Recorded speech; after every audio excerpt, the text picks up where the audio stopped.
Great. Well, thank you all so much for joining us for the epic adventures of a Massachusetts bird photographer. Award-winning nature photographer Peter Christoph presents a narrated slideshow of his favorite bird photographs, all taken right here in Massachusetts. His program is both entertaining and informative as he shares stories of his photographic adventures and the techniques he uses to capture his images, as well as his favorite places to take photos of birds in their natural habitat. Peter is a well-known speaker who has presented to the Photographic Society of America, the New England Camera Club Council, and the Appalachian Mountain Club, in addition to the Mass Audubon, the National Wildlife Refuge System, numerous camera clubs, birding clubs, and yes, libraries. The past president of the Camera Club of Central New England, Peter has received many prestigious national and international awards and medals for his photography. He's published 3 nature photography books, including his latest, The Art of Bird Photography. So all 85 of us or so that are here live on Zoom. Oh, I misspoke. 92 of us that are here live on Zoom. Let's give a big virtual round of applause to Peter for joining us here this morning. And Peter, you can take it away. Thanks so much. Thank you. Thank you for that introduction. Thank you, everybody, for coming. I'll apologize ahead of time. During the cold weather, my bronchitis sometimes flares up. So if you hear me coughing, that's what that is about. Thank you all for showing up, especially the people from North Carolina and Texas. You had a long drive to come and see me today, so I really appreciate that. How do you make something epic? You just call it epic. So my pictures today are all epic, and thank you for coming. This picture here is an interesting picture. It is a red-bellied woodpecker at its hole, but this woodpecker was not very easy to find because I heard it tapping and drumming on the tree, and I thought it would be easy to find, but the woodpecker was inside tapping on the hole. So it took me about 15 minutes to find where the woodpecker was. I looked all around this tree and said, where's the woodpecker coming from? So this is the clue when you're looking for woodpeckers and you can't find them, wait until they come out of their hole and you might get lucky. So photographing birds requires 3 things. I call them the 3 Ps: patience, persistence, and perseverance, and knowledge of your equipment. The patience, persistence, and perseverance is even more important than your camera gear, because if you're not willing to sit out there sometimes all day waiting for a bird photograph, then you're not going to enjoy yourself, and you're not going to get good pictures, of course, if you're not willing to wait for them. So you look at this gear that I have, and a lot of people would say, well, he must be a millionaire. But I am, in fact, a millionaire, someone having little to no money. But your money doesn't take pictures for you. So you have to take that money and buy camera gear with it. Even if you end up being a homeless person, like it would seem. No, this is not actually my home, but sell all that you have and buy camera gear so that you can get nice pictures. The more money you spend on your camera gear, of course, you'll be able to get sharper, more detailed pictures, all else being equal. Let me go back up. Okay, so that is a snowy owl. I do want to identify the birds. This is a short-eared owl on a perch. The Peregrine Falcon, the fastest bird on the planet. This is a baby great horned owl doing its best turkey impression. It's actually trying to scare away a person that is trying to get too close with a cell phone. And so it's making itself look bigger than it really is by puffing out its feathers. This is one of my favorite shots, one of my few photographs of a owl family together. This is a great horned owl family. Red-breasted merganser. And laying down in the mud, you can get nice pictures of birds like this, the ruddy turnstone. Or this guy practicing for the speed skating competition at the Olympics, a little baby piping plover on the beach at Sandy Point. Out in a boat on the Quabbin Reservoir, the loon and the little baby chick. And here the mother or father is bringing in a fish for the little baby. By the way, when the loon gave this fish to the baby promptly toppled over head first because it weighed so much it tipped the baby over. Not this fish, however. This fish was not being fed to the baby. This fish was for the adult to eat. And it held it up for me waiting for me to get a price photograph. It held it up there for about 5 or 10 seconds, as if waiting for me to take its picture, and then swallowed the fish. So my sister first saw this photo. She thought I had faked the photo, and that wasn't a real loon with a real fish, but there's the proof. And the fish did go down the throat of the loon. So I like to use a long lens, because if you have more reach on your lens, you can take a photograph which will make it feel like you're closer to the bird, and you won't scare the birds away. And so some of those long lenses are 800, 600, 500, and 400. Those will all get you a lot closer to the bird. This is about 300 millimeters. And then with the 800 millimeter, you can get even closer. It'll feel like you're closer without getting close to the bird. And birds that are far away, like this great horned owl nest that I found in a swamp, will appear much closer with that longer reach, 600 millimeter or 800 millimeter. If you're thinking about buying a camera and you haven't bought one yet, I recommend looking for a camera with a higher frame rate. You'll get more pictures of birds in flight. So for example, 20 frames per second is better than 5 frames per second. If you're shooting at 5 frames per second, you might only get one of those great blue herons flying into the nest. At 20 frames per second, you have your choice.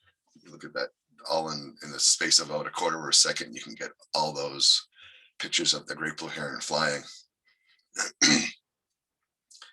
Faster frame rate also gives you more opportunity to get that perfect photo you're after. Here is a cedar waxwing coming in and catching a berry on the wing. Most of the time they sit, perch, and grab the berries, but in this case he flew up there and pulled a berry right off the branch. Osprey diving for his fish. When they dive, they go really fast, so it's important to try to be on the osprey and already focused on it, and have it in your viewfinder when it takes off on a dive at first. People often ask me my camera settings. I like to shoot at f8 typically. At f8, you can get more of the bird in focus, because you have a greater depth of field. My ISO varies between 100 and 2000. Lower is better for less grain, but higher is better for low light. So whenever you can, keep it low if the situation allows. And I prefer shooting in aperture priority, or I choose the aperture, and the camera determines the shutter speed, so I don't have to think. So at f8, you can get the whole bird sharp. You can get the talons, you can get the beak, you can get the wings and the tail. That was a red-tailed hawk. Here we have a green heron, and the whole bird is nice and sharply in focus because I'm shooting at f8. You can, if you stop down to 5.6 or f4, more light comes in, you won't get the whole bird in focus. That's fine too. This is a wood duck, and the front of the wood duck and the face is sharp. And that's really important, that if only part of your image is going to be sharp, that it's got to be the face and the eyes. And if this tail starts to go blurry on the wood duck, I don't mind that at all.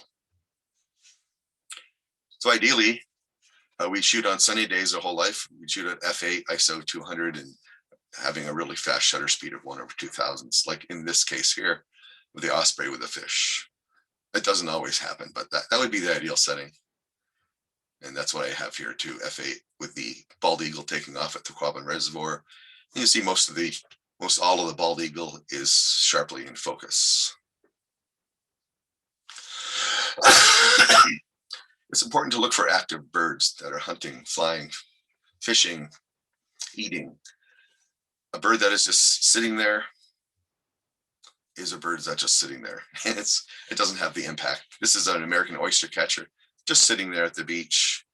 But look what happens now when you have the birds in action. Here's a wood duck male chasing the female across the water. We have the action. We have a little bit slower shutter speed here, so you get that wing blur in the photograph. And I like to do that. I don't like to always freeze my birds in flight. Get a little bit of wing motion blur in there. This is a Peregrine Falcon. It is a nice bird that just, when you get a picture of it just sitting there, it's a pretty bird, but when it's in flight, it has much more impact. A snowy owl is a pretty bird, a beautiful bird when it's just sitting there. When it flies, it's got that motion and it's got much more impact. If it flies towards you, even better. Look at the fluffy, the feathery feet on this snowy owl. And when it looks at you in flight, that's even better too. And quite often they will glance at you when they're flying by. If you can get action between two birds, like this sneak surprise attack, the one snowy is coming up behind another on the dunes at Sandy Point, and the first snowy was unaware, at least for the split second, that the other one was coming behind it. Short-eared owls in flight. These are one bird that actually is easier to get them in flight than sitting, because they spend most of the time in flight. And if you can get a shot of an attack, this is the one short-eared owl attacking another.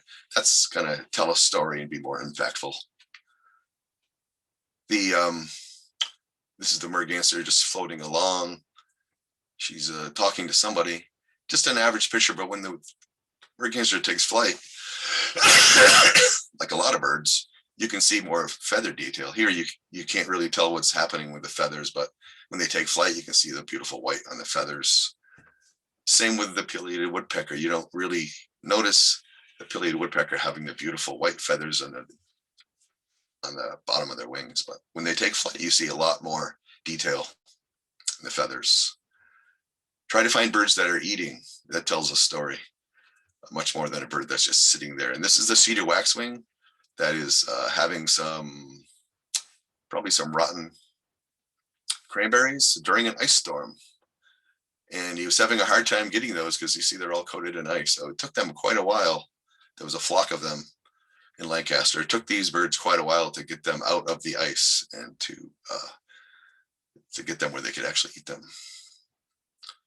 This is a red-tailed hawk with a flicker that it had caught. Normally red-tailed hawks don't eat birds. It's the Cooper's hawks and sharpshoons that do that. But in this case, the red-tailed hawk had caught a northern flicker and it is eating it up on a perch in the woods. We have a snowy owl that has caught a mouse and it is going down head first. That was taken at Rye, New Hampshire on a day that it was 8 degrees below zero. And none of you were out there because it was so cold. So that's a good tip if you want to have birds all by yourself, go on freezing cold days when no one else is around. This is a pine grosbeak. It is eating, it's having mash. When it eats these whatever berries or fruit they are, it kind of mashes them in its mouth. It has a beak that's really good at doing that. Pine grosbeak photographed in Bolton. Belted kingfisher, female. You know it's a female because it has the brown chest, and it has caught a fish that is about to swallow there. This is a little baby piping plover, about 1 day old. It's already begun to eat. It's a precocial bird and eats on its own, doesn't rely upon its parents. The hooded merganser male with a large fish. It did swallow the fish. Cormorant with a fish. They will come up out of the water to eat their fish. A common loon will swallow the fish underwater. So it's always good to watch the cormorants because they will only swallow the fish above the water. Okay. And this is an osprey with a fish. And that osprey is looking right at me, and so is the fish. If you can get both of these subjects to look at you, you've got a winner. The Baltimore Oriole is about to go in and feed its baby in the Baltimore Oriole nest. And here we have a northern flicker going in to feed its baby in the nest there in a swamp. I love to go to swamps to capture a lot of the woodpeckers, the bluebirds, and the other cavity dwellers that are there. Here is a least to turn. It's not feeding its baby here. It's coming in to give the little fish to the mate, and the mate is going to feed the baby that it's sitting with. Here is a red-tailed hawk bringing in a male chipmunk for its mate here. And that was some pretty good action. I managed to catch in a cemetery not too far away. The great egrets, and the herons are good at catching fish. That's about all they do, is catch fish. And this is a great egret with a little fish shaking it off. Little blue heron just sitting there is a pretty nice picture, but when the little blue heron goes to town and starts eating, that's got a lot more impact when he's actually got the frog. Green heron with a little tadpole up close. This is some good action. We have a great blue heron that is swallowing Jeremiah the bullfrog, and the bullfrog is not having any part of it, but he is going down slowly but surely. The black-crowned night heron with a very large fish, it actually did swallow that one. And here is a red-tailed hawk giving a ride to a little mouse. If you don't want to look at these, you can just cover your eyes. Like the little guy there. This is a belted kingfisher striking a pose like a ballerina. So look for these action shots. We have a wood duck conducting the orchestra, cardinal calling the runner safe at first, bald eagle taken off. I love to get the bald eagles in flight, but if they actually have a fish in their talons, that's a much more interesting picture. This one is just checking to make sure he has the fish before he takes off with it. And the ospreys, it's fun to watch the ospreys and the great blue herons build their nest in the springtime. This osprey is bringing in a stick for its mate, and then the mate will place the stick. The female is on the nest. She has the rusty colored chest, and this is the male bringing the stick in. Northern Harrier in flight. When you get birds in flight, it's always even better if you can show some of the foreground or some of the background in the picture. This is the Harrier flying over the dunes at Duxbury Beach. Red-tailed hawk flying, it makes a good picture, but when they actually catch a mouse, that's going to have more impact than just a regular flight shot. This is a beautiful bird, the black-crowned night heron. I love their red eye, but get them in action. Get them right after they caught the fish. You've got a better photo. The Bohemian waxwing is a beautiful bird, and to get it in its habitat where it's eating these cranberries makes for a beautiful shot. But an action shot's even better. Here it's tossing down one of the looks like some kind of crab apple. This is jet blue cleared for a landing. Another one, another bluebird coming in. And the trick to getting birds in flight is to focus ahead of time on the perch on which you think they're going to land. And then when they come into that plane, you're going to already have them in focus. This is one of my two first shots. I have a yellow-bellied sapsucker at the sap tree. And if you wait around long enough, 15 or 20 minutes, half an hour, you will be lucky quite often and see a hummingbird also come to that same sapsucker hole. So some of you came to this presentation today because you saw my Facebook post where I told you how you could find shots like this of your own.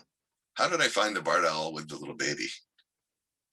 I was out in the woods and I saw a barred owl catch a snake and then fly up to a tree with it. And it did not immediately eat the snake. When you see a bird with some food, it's not eating it, watch where it goes to, because it's probably going to take it to its little baby. So I watched where the barred owl flew to. And when I got to the nest, the barred owl said, "Hello, nothing to see here." But I knew better. I knew they had taken a snake. So I waited around from a long distance away with my 800 millimeter. And that little baby barred owl came out and said, "Mama, we'll have company." And then you can see the little baby actually waved to me. I waited around and watched that baby take its first flight. And when it missed the ground, it climbed back up the tree, like all little baby owls do that miss their first flight. And it tried again. Very awkward, very awkward flight, but it did make its first flight. And that was fun to watch. They're not all so cute when barred owls grow up. If you're a chipmunk or a squirrel, you're not going to think they are very cute at all. This one is picking out its next prey. And you can see how very sharp its beak and talons are in this picture. Same with the osprey, very sharp talons with which to capture the fish and hold on to it. Here's the osprey bringing in a fish for its mate. So go for the action shots. Action shots are what you want to get. Cedar waxwing going after a spider. following that spider around. If you have this, if you're looking at this on a phone, it's probably not going to be that much detail, but if you've got a computer screen, you can see the little spider trying to get away there. I like to find birds that are nest building.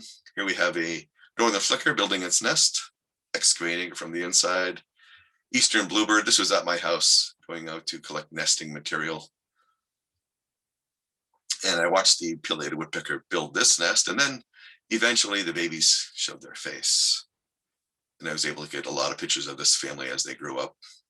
The female pileated woodpecker on the left, baby's wondering where mama is. She's sneaking around from the backside. And once in a while, you can watch the least terns on the beach. This one is very happy. It has caught a fish to bring to its mate, hoping to get lucky. And that's all it was able to do, was hope to get lucky.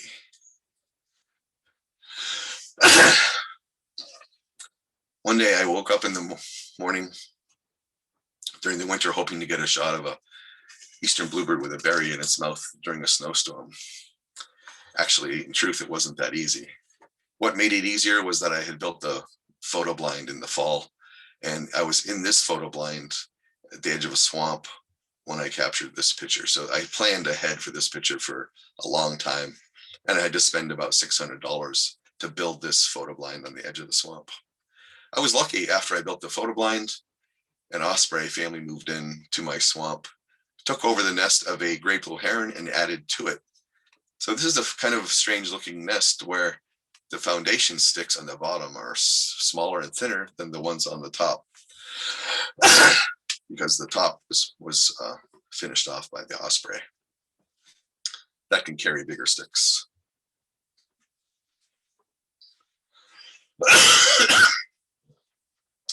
Composition. When you take photographs, you like to leave space around a bird so he's not caged in. This is not a good composition. This Canada goose does feel like it's caged in. We have no space in front of it where it's looking. A better composition would be this picture of the little baby killdeer. We have space all around it, and we have space in the direction that it is looking or walking. This is a good composition because it follows the rule of thirds. You always want to have your subject on one of these cross points here in the picture. Like if you drew a tic-tac-toe screen on your screen, you want to have the bird sitting in one of those power points. Here it is in the upper right-hand corner, the painted bunting. That was a wheat ear, by the way. This is a bird that flew way off course and ended up at the Wachusett Reservoir a couple of years ago. The painted bunting, the scarlet tanager, following the rule of thirds in the lower right-hand corner, eastern bluebird, upper left-hand corner, snowy owl, upper right-hand corner. So it's easy to place your subject in one of those PowerPoints when you're following the rule of thirds. Indigo bunting is in the upper right-hand corner, looking left. It's important when you also follow the rule of thirds, upper left, upper right, to have the bird looking into the picture. This bird's looking into the picture, and this bird's looking into the picture. So the composition works in every case. And here the snowy owl is flying in. We have a lot of space on the left where he's flying to. As far as your composition goes, also pay attention to what else is in your photo besides your subject. Does it add to the composition or does it detract from the composition? So these morning glories right here certainly do add to the composition. The hummingbird is flying in to get a meal here. This is the juvenile green heron on its first hunt. I am able to get these close-up pictures because I'm laying on my stomach in the edge of the swamp and the bird is approaching. And he managed to capture his first prey, which was a stick. He caught this stick for about 45 minutes. And I waited and watched him, hoping that I would be there when he caught his first big fish. And I was. I waited him out for the first giant fish. When you are wanting to approach a bird, use common sense, walk slowly. Don't use any sudden movements. And stay low to the ground if the bird is on the ground. When you see a bird, also stay low to the ground. This is a picture of a Virginia rail. I approached it real slowly, took the picture from the ground. These are some sandhill cranes that are in Lancaster, just 5 minutes from me. And I've seen people go out to photograph these birds and they march right up to them and they fly away. What you want to do is walk slowly, walk in a zigzag pattern, and every couple of minutes bend over, pretend like you're picking up something off the ground. They think you are one of them, that you're also feeding the cornfield. It does work. People watching from the road might think you look a little bit crazy, but that's how you're going to get the shots without scaring the bird away. Sometimes you don't have to approach a bird. They will fly in and land next to you like this snowy owl did. I think this one looks almost like a cat as it's looking for some prey in the grass. Bird calls. It's very important to listen for bird calls to find your birds. And that is the best way to find a lot of birds. Cardinals, when you hear a cardinal sing, you know to look for a cardinal. When you hear the marsh wren sing here, you know to get your camera ready and wait for the marsh wren to pop up out of the undergrowth and come up to the top and land on a nice perch. This photograph works well because it has the diagonal in it. It has the bird singing, so you have action, and it has the nice blue and green in the background. I found this bird, the indigo bunting, because I heard its call in a field. It perched in a nice flower there. Scarlet tanager. Scarlet tanager is a bird that loves to sing.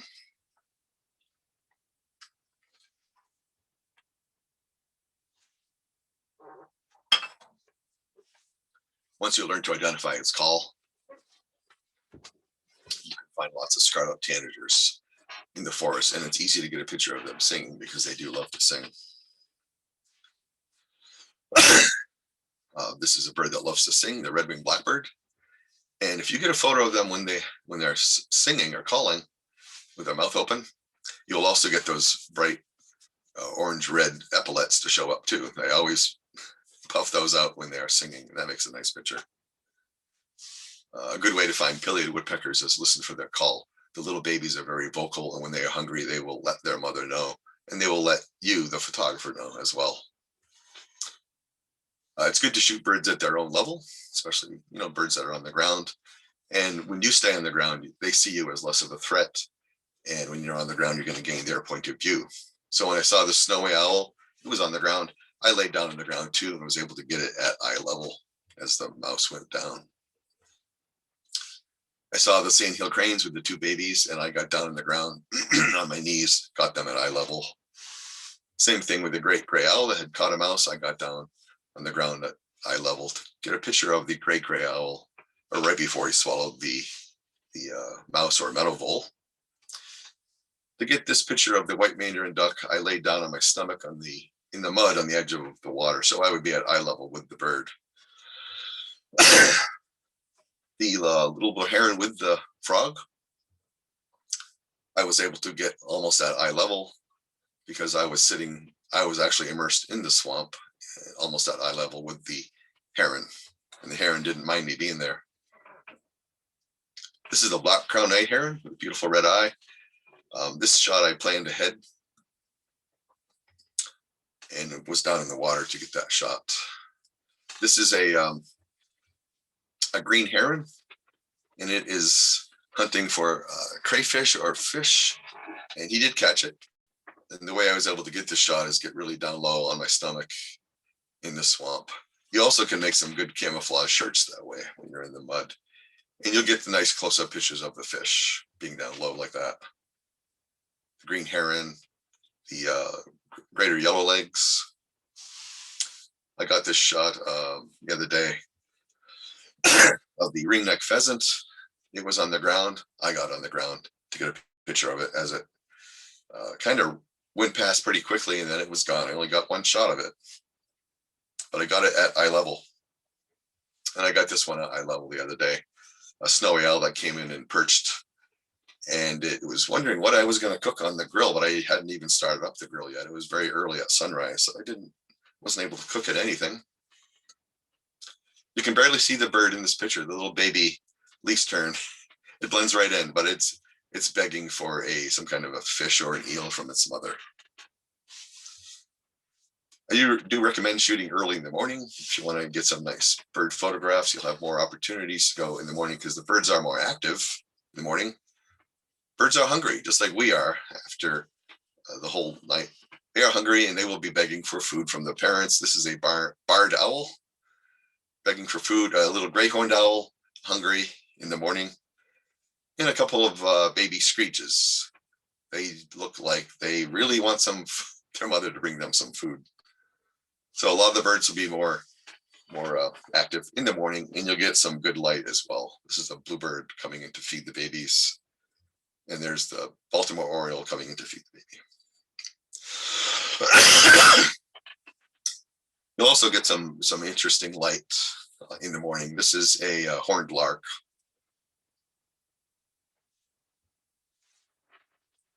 Which you can see a lot of this time of year at a lot of the beaches. This was taken at Cranes Beach. Now, morning is a good time to see birds, but also late in the evening. This is a screech owl taken late in the evening. This is when you will find the screech owls with their eyes open. During the day, the eyes are mostly closed. A screech owl right at dusk, eyes are open, and you will have much more impactful shot. Instead of an owl looking like it's just sleeping, the owls are wide awake, ready to go hunting. This was in the deep woods. I photographed this one on a very cold and snowy day. And this is a bird that looks like it would never even fit into this hole. It looks like a pileated woodpecker hole. Somehow he got himself in there, and that was his home. Another screech owl late at night.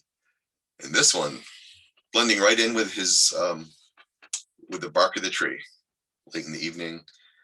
And this guy during this snowstorm, a little bit of snow is gathering on this little screech owl. This is the pair I call Romeo and Juliet. They do have their eyes open because this was taken after dark. And this little screech owl in a cemetery was getting ready to go on a night of hunting. And this is the burrowing owl taken in Florida. When the sun goes down, we get some nice shots of them.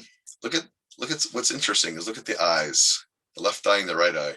One has a really big dilated pupil and one does not, because one's in the bright sun and one is not. I didn't notice that until last night when I was looking at these pictures, that they can actually dilate their eyes independently. And this was taken after dark too, of the snowy owl with his eyes wide open. So take pictures at night or right as it's starting to get dark. This looks like a flashlight was shining on this baby barred owl, but it is indeed the sun that had found a little window through the trees and was casting its light on this little baby barred owl. Migration season is important when it comes to finding birds, especially warblers. Pay attention to the spring and fall migration. I like the spring migration the best because the birds are in their breeding plumage.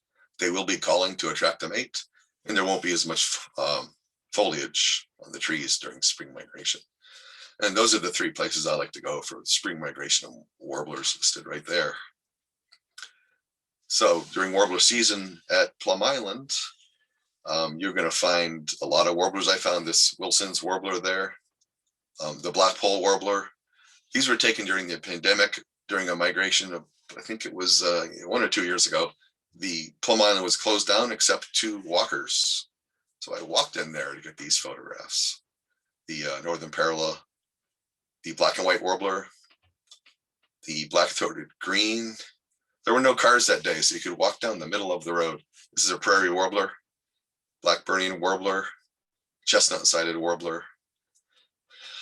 Got this Nashville warbler in a tree, just about a half a mile into Parker River. And in the same tree, I waited at that tree for quite a while. I also had the Cape May warbler. So the pandemic actually was good for me that day because no cars were there and just a few people on foot. So if you're looking for bird locations, I recommend going to National Wildlife Refuges, which you can find all across the country. Audubon sanctuaries, which you can find pretty much all across the country. And then go to your local swamps. If you don't know where they are, you can look on Google Earth and probably identify spots that look like a swamp. My favorite bird location is Plum Island. That's where I see a lot of the birds that you see in this presentation. That's where I found the the short-eared owl flying over Shorty Hill, as I call it. So in the beginning, I told you folks, how do you make something epic? You just call it epic. So see, these are some of my favorite epic adventures of a Massachusetts bird photographer photographs. This one I really like. It's the cedar waxwing that has caught a berry in its mouth and it's hanging upside down. And most birds don't hang upside down by their feet, but these cedar waxwings are very good at doing that. And it makes kind of an interesting, different kind of photograph. This was taken in Lancaster at the Johnny Appleseed Visitor Center. One of my favorite photos and one of my top selling photographs is this long-eared owl in a snowstorm. I took this, let's see, it might have been last year or the year before, in a snowstorm, very cold. You have to look close to see the long-eared owl, but he's in there, he or she is in there hiding in this evergreen tree during the snowstorm. Long-eared owls are kind of interesting to see because you don't see them very often and they only hunt at nighttime. They're very nocturnal. So that's why we do not see the long-eared owls as much as the other owls.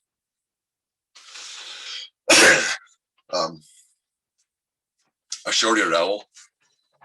I got a photograph, this one during a snowstorm at Salisbury Beach.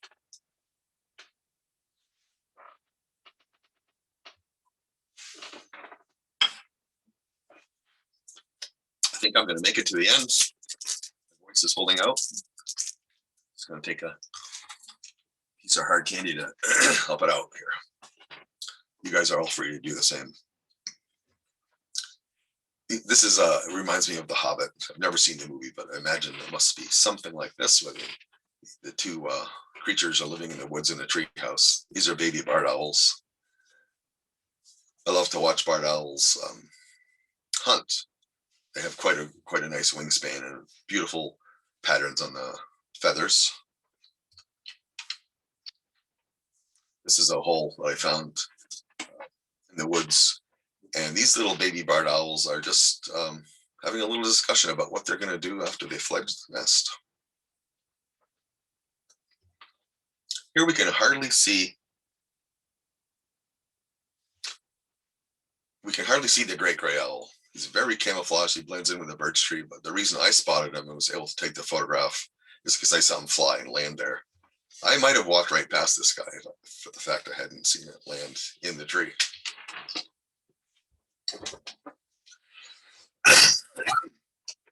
I love watching and photographing the great gray owls because unlike most other owls that I photograph, their eyes are open during the daytime.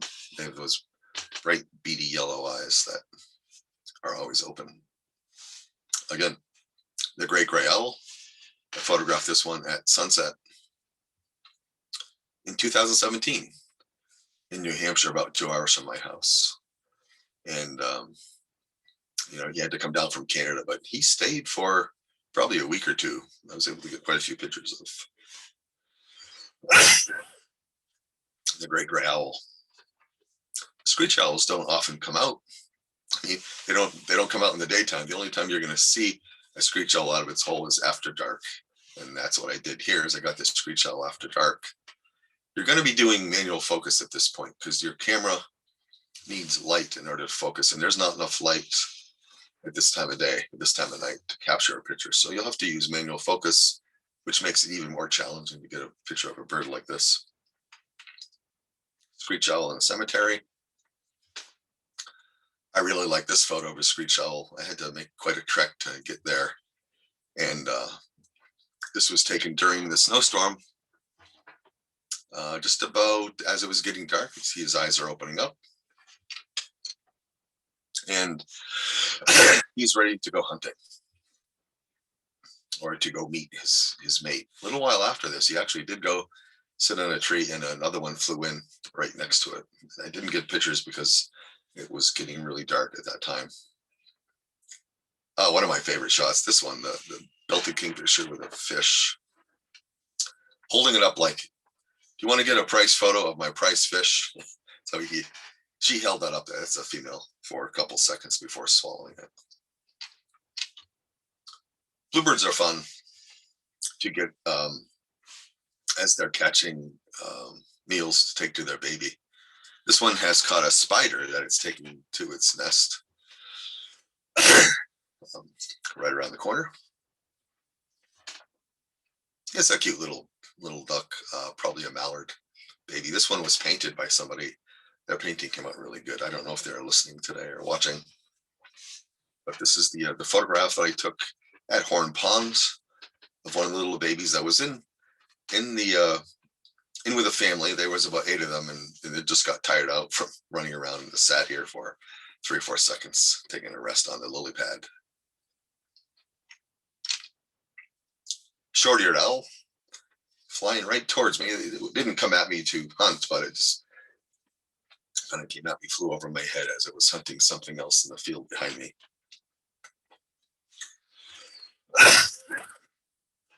This is the Redheaded Woodpecker. And oftentimes when people look at the red-bellied woodpecker, they think that's a red-headed woodpecker because it has red on its head. But that distinction belongs to the red-headed woodpecker, whose entire head is red. This one was only about a half an hour from me. Came to visit a spot I like to go to. That's not its nest, unfortunately. That is probably a hole made by a red-bellied woodpecker, but he just happened to be on that tree.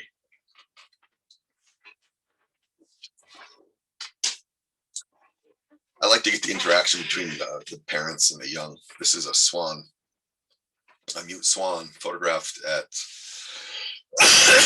someplace in Waltham. I can't remember the name of the pond. I think it was Waltham. And the little baby is asking its mother if it will be just as beautiful when it grows up as the mother. Here we have 1, 2, 3, 4, 5. 1, 2, 3, 4, 5, 6, 7 swans. There's a little one on top taking a ride in the back. And you'll see swans riding on their mother's back for a couple of weeks after the first born. Same with loons and mergansers. It doesn't happen for too long. So take advantage of when the baby swans are first born. You look at this picture, you can see there's a baby on top as well. This is a different pond. This was Horn Pond, taken a year or 2 ago. And I was able to get all of them. I waited a long time, a couple hours, for them to end up in this formation with all of them in the photo. And they're not all looking at me, but they're kind of looking at me. This is one of my favorite barred owl photos. And I really like this barred owl because I rescued it. It's sitting here on this perch. And when I went back the following day, it was still sitting on the same perch. I noticed that it hadn't moved, so I got closer to it. And I walked right up under it and it didn't fly away. And then I took a big long stick to tap it on the shoulder to see if it was injured. It would have flown away at that point and it didn't move. So I got a big giant net like you catch fish with. And I put it over the owl. I was able to kind of pull him off of the branch. He didn't want to let go. And I took him to Tufts Veterinary Clinic in Grafton. And they kept him for 4 months. They did surgery on him because he had a broken wing that they discovered after the x-ray. And then they called me up after 4 months and said, your owl's ready to go. And I said, when should I come pick him up? And they said, you can come now. You better come now because he's flying around. They had him in a large barn that they use for the owls once they get to the stage where they can fly. But they don't like to leave them in there for too long. So I picked him up and took him back to where I got him and let him go. And right away he was mobbed or attacked by blue jays because that's what blue jays live for. So I threw rocks in the direction of the blue jays until night fell, which was half an hour later. And then after dark, the owls rule the night. So any of those blue jays that were attacking him, he probably went after them after dark. I showed this one before, but it's one of my favorites. This one really is a good example of reverse sexual size dimorphism in raptors. What that means is that with raptors, the females are going to be larger than males, which is not the case with most birds. So the bird on the left is the female. She is much larger than the male here. This was taken in the Mount Auburn Cemetery right after a snowstorm. There was a foot of snow there. There were no people. I made the first footprints in the snow. I found this pair from the back. Now that wouldn't be a very pretty photo. So I walked around to the front hoping I would have a little window. There wouldn't be branches in the way. And I had this very small window that you can see here where they were both visible and sitting right next to each other. So that is one of my favorite owl photos. This is another one of my favorite owl photos, one of my top sellers of the snowy owl flying over the dunes here at Hampton Beach. Look at those big furry feather covered feet there. It spends so much time in the snow. It's one of the few owls that does have feathers on its feet. This was taken at Salisbury Beach. There's a red-tailed hawk that likes to hang around near the entrance to Salisbury Beach. And if you wait and are patient enough, it will catch a mouse for you.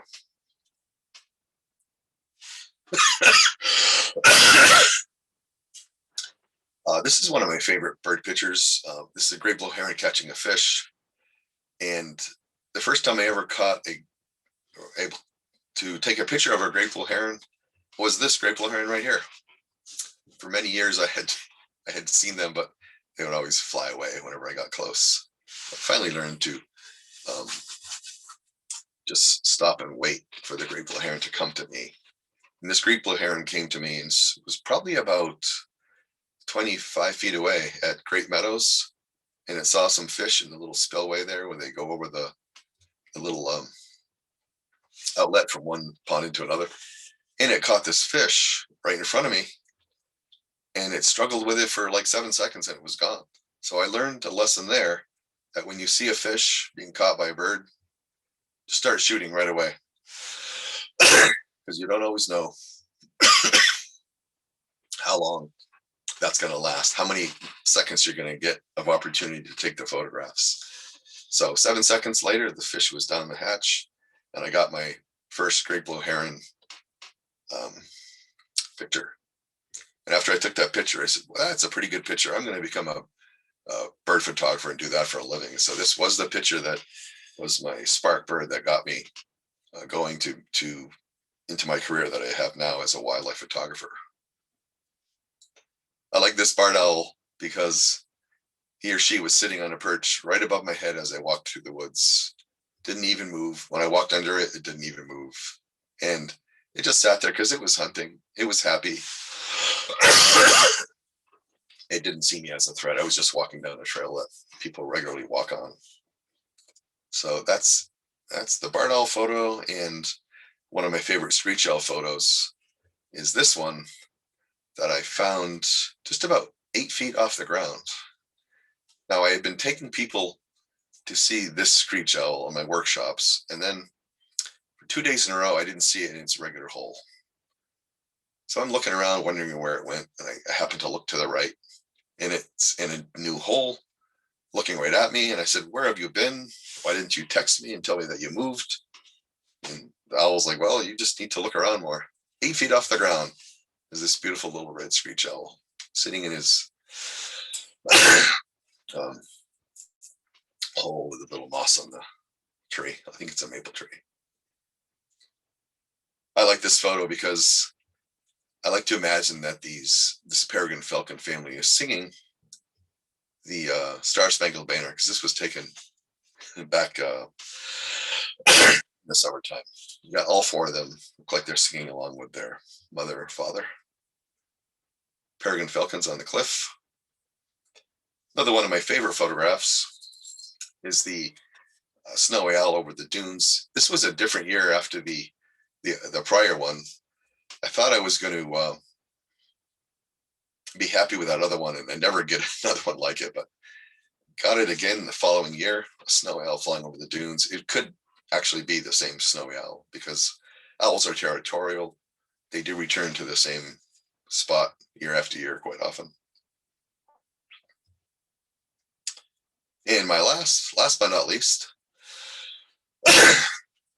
Curly, Mo, and Larry. 3 green herons, babies sitting on a perch. You know, they're babies because they have that little fuzzy white hair on top. And they sat there for about 20 minutes for me. First, I was photographing the one on the right. I thought, this is really cool with the green heron. Then the other one flew in, and I said, this is even more cool with the two.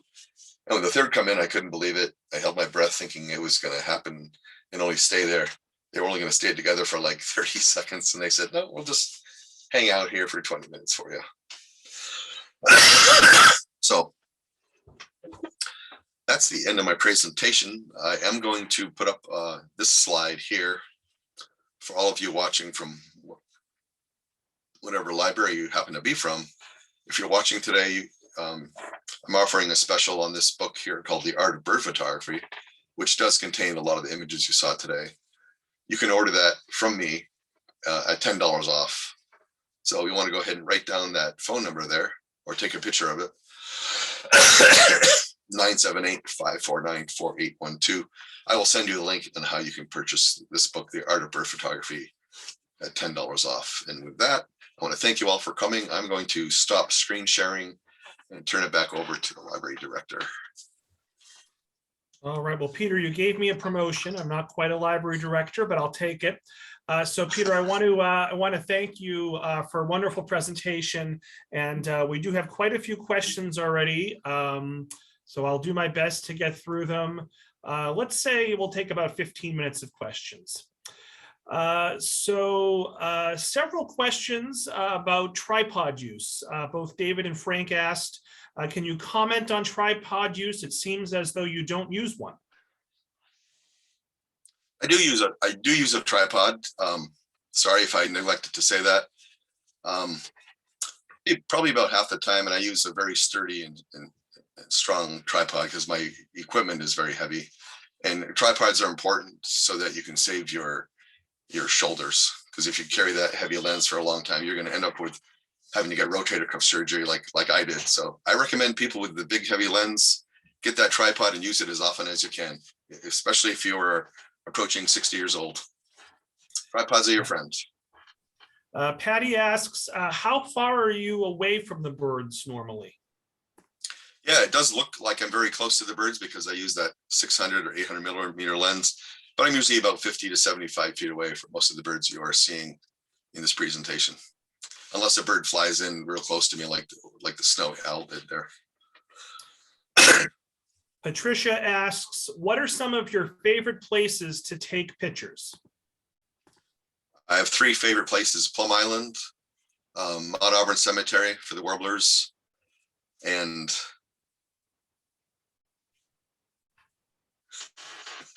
it was in my presentation back there. I forgot what the third place was. I'm sorry. Plum Island, Mount Auburn Cemetery, and I'll think of it later. There you go. Hey, you're approaching 60, right? Mira asks, your photos are absolutely stunning. Any tips on how to find an owl, please? Is there an easier owl to spot for a beginner? Maybe a Baird owl. Thank you. Yes, to find owls, I've got quite a few tips. Listen for their call as it's getting to be dusk. And at this time of year, you will find that you'll hear the barred owls. You can hear the screech owls, and you can hear the gray horned owls. Look for pellets on the ground. The pellets are about that long, and that's not going to always indicate a nest, but you may find an owl sitting above that tree, and its nest may be within 400 feet. So listen for the call. Look for the pellets. Top two tips. Patty asks, I'm going to combine two questions here in the interest of time. Patty asks, how much manipulation do you do? And Susan asks, how often do you find that you need to greatly crop in your photos? I crop most of my photos about 50%. Just about half of it. And the first question was about manipulation. Oh yes, I manipulate every one of my photos. That's the most fun part. I open them up in Photoshop and I increase the color saturation and the sharpness to bring out the detail. And I think everyone should do those two things as well. Follow up to the owl question. Susan asks, when searching for screech owls, is it helpful to look for whitewash near a hole? Not so much for screech owls. To find solid owls, it's helpful to look for whitewash on the ground, like a chalky white substance on the ground. And that's how I've been successful with that. For screech owls, you're more likely to hear their call or to see them sitting in a hole more than the whitewash. Now, I don't know if this is a philosophical question, but I'm going to ask it. It comes from Mary. She asks, which came first, a birder or a photographer? I became a photographer in February 1999 when my daughter was born. I bought a camera to take pictures and document her life. That's when I picked up a camera, and I became interested in birds about 10 years later. And I used the camera to photograph them and then later go home and identify them on the computer. Deb says that Great Meadows was your third location that you prefer. Great Meadows, yes. That's Yep. in Concord, Massachusetts. And Deb Thank asks, what other equipment and lenses do you use? Yes, so a lot of these photos you saw, I photographed with a Canon 1DX and a 600 millimeter. Today, I use a Sony A9. I've used that for the last 2 years with a 600 millimeter. And that's a mirrorless camera, so you end up with a silent shutter and 20 frames per second. So mirrorless cameras are the way to go, and I do recommend getting those just for their silent shutter. It's not going to scare the birds away so much. Mariette asks, do you use binoculars? I do. Binoculars are in my kit, and I carry them wherever I go. To find the birds, it's much quick. It's way easier to look through binoculars and try to identify. Let's do some self-bragging for 30 seconds. Teresa wants to know, have you won any awards for your photography? Yes, quite a few.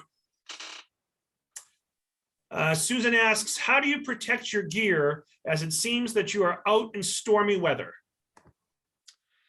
Yes, I do have a sleeve. It's, I guess it's just called a lens sleeve. It goes over the lens and it protects it from the rain and the snow. And you can purchase these sleeves at, B&H Photo or any other place. Keep your lens and your camera dry. In both the chat and the Q&A, Deborah, not so much a question, but Deborah just wanted to remind folks to caution. So a code of ethics when taking wildlife photography, not entrapping or baiting wildlife. I'm sure you're very ethical, Peter.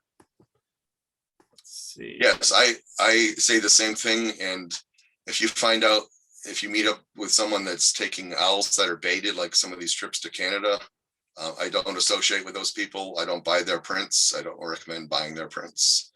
Baiting owls is not being honest either with the viewer when they see your picture of a great gray or a snowy owl swooping in low level. It's about to catch a baited mouse.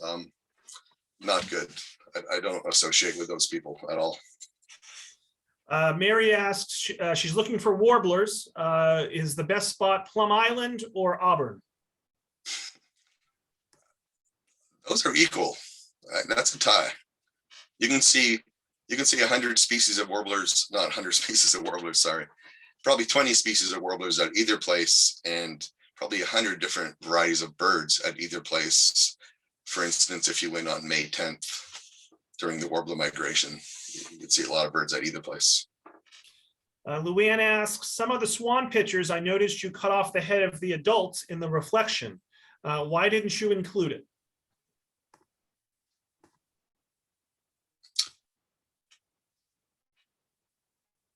I don't recall. Oh, it must have been the one with the little baby looking at the mother. Mm-hmm. There just wasn't enough room in the composition to allow for the reflection of the head of the mother in the photo. It would have been really tall. It would have to be in a really tall photograph. Mary asks, as a wildlife photographer, what wildlife do you photograph other than birds? Well, primarily birds, but I do happen across a lot of other wildlife. In my travels, I've seen bobcats, foxes, grizzly bears, moose, you name it. But my primary interest is in birds. All right, a couple of technical questions that were asked at the beginning that I don't want to overlook. Peter, you may want to pull up the Q&A. I know that might force you to not look into the camera directly, but I'm going to probably mess this up a bit. David asks, can you address whether a lens like the Nikon 200 to 500 f5.6 EDVR versus a camera like the Nikon P1000, which has a wide range of 24 to 600 millimeters? You see that first question from David? Yes. So I think he wants the comparison between the two. The first one is a lens, and the second one is a point and shoot camera, the Nikon P1000, where the lens is attached. Which one is better? The typically it's going to be. I just moved it on you. I'm sorry. I can bring it back. Oh, you moved it? Yeah. If you click on the answered tab, you'll see it there listed. Yeah, no, I don't use Nikon anymore, but I am familiar with both of those because quite a lot of the people on my workshops are carrying around the Nikon 200 to 500, 5.6, which produces really good pictures. And I know people with a Nikon P1000, which has a super range. I think that the top one is going to give you better quality, but both of them will give you good quality. All right, let's take a few more questions, Peter. We've already done 20. We'll do a couple more. Susan also has a technical question, which is up top there in the Q&A. She owns the Sony A9 as well as the A7 RIV, but it always seems to be a question as to whether or not I need the 20 FPS of the A9 or the high pixel count of the A7 RIV so I can crop in. It seems that I constantly crop in up to 100%.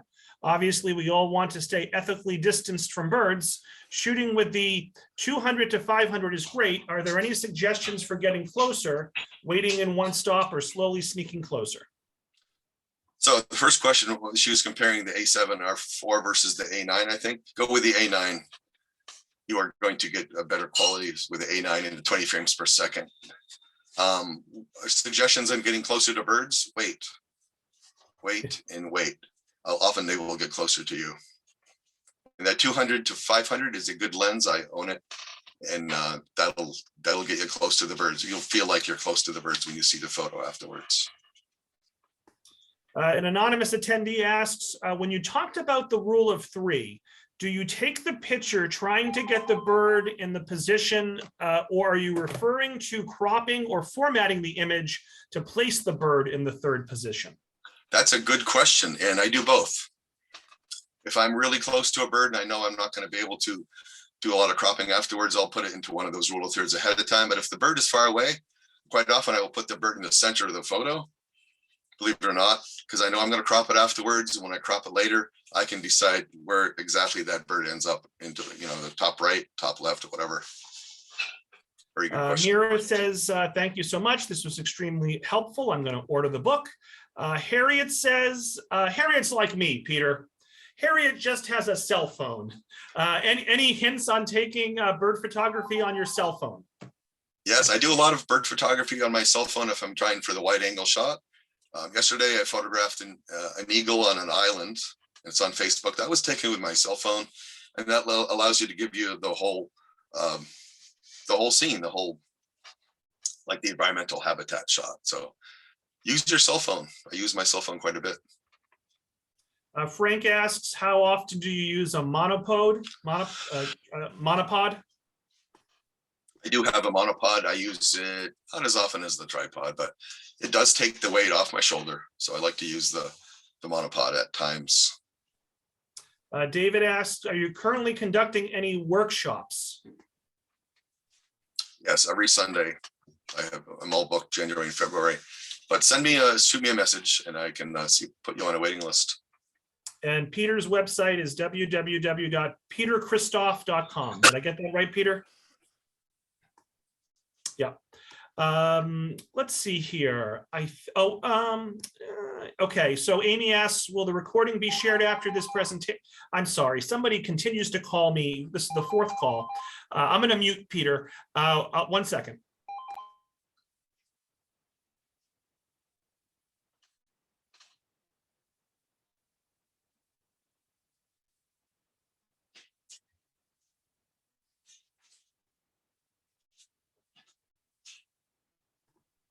Okay, sorry about that. Amy asks, will recording be shared after this presentation? Absolutely. I will send that out this afternoon to everyone who registered. Why don't we wrap it there? We've hit 12:10. A lot of positive comments also in the chat, Peter. I'll save the chat and send that to you. Peter, any last words before we wrap up? I hope that I have inspired one or two of you to go out and take photographs and give you some tips on how you can improve your photographs, and hope to see maybe some of you in the field sometime this winter. Thank you all for coming. Great. Well, thank you, Peter. So folks, look for an email from me later today with a link to a feedback survey and a link to this recording. Tewksbury is also, I didn't mention this at the beginning, but we're hosting a bird watching program on Thursday, February 17th at 7 o'clock. With Steve Hale, who owns Open World Explorers. I'll provide more information about that in the email as well. And I do want to thank our partnering libraries with us today. I'm doing this from memory. I think it was West Newbury, Dracut, and Georgetown, but I will fact check myself, and I'll make sure to include the accurate information in the email later. So thank you so much, Peter. Thank you. We had over 100 people, which is fantastic for a Wednesday morning. I hope everyone enjoys the rest of their day and enjoy the snow this weekend. Thanks again, Peter. Thank you. Have a good Bye, day. everyone.